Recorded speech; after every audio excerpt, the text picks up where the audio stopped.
DZRD Sunshine Radio Report! Karagdagan pa sa ating mga balita, ICC, tuta ni BBM at Trillanes. Ayon yan kay BP Sara. Ang detalye ng report niya ni atid sa inyo ni partner Jason Rubrico. They are traitors to a Filipino and to the country. But more than that, ang ICC ay tuta ni Trillanes at ni Marcos. Yun yun.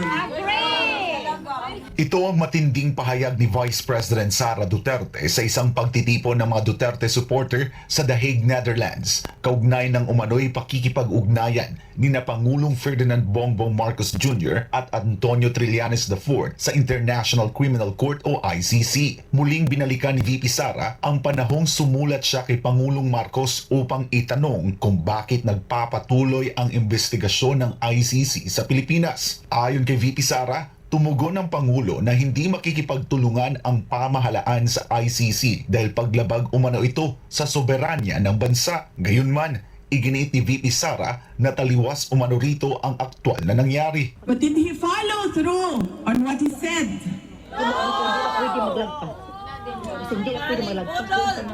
He presented a letter, he released an official letter, but his left hand was doing other negotiations.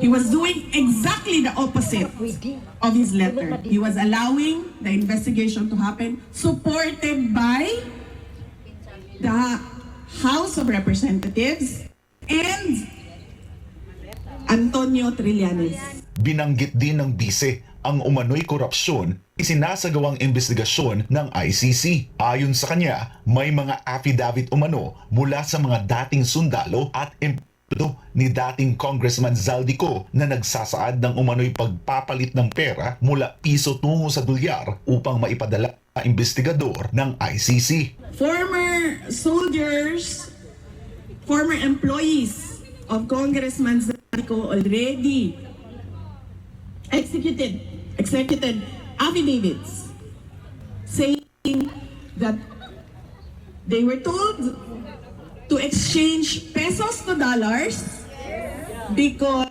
this will be delivered to the ICC investigators through Trillanes. And this is hearsay because the person who did the delivery, who received the instructions, who went to the money exchange and exchanged for dollar, who delivered the money was the same person who talked to Zaldico. Iginit pa ng bise na politika umano at hindi hustisya ang nasa likod ng mga hakbang ng ICC. Bakit ko nasabi na tuta ako? Kasi sumusunod sino yun? Sumusunod sila kay Trillanes at Marcos. At hindi lang yan. Pinapanindigan pa nila yung lang pagsunod kay Marcos at kay Trillanes. And so, this is not about justice.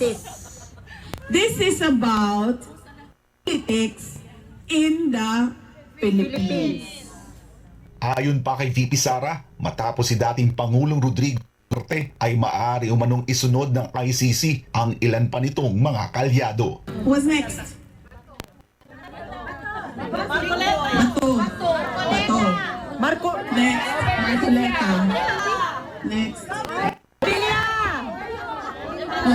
Harry Roque. Bong Revilla, Jinko Estrada, right defensor. Yes! You see the pattern? Yes! So this is all about politics. Marcos supporting ICC, ICC supporting.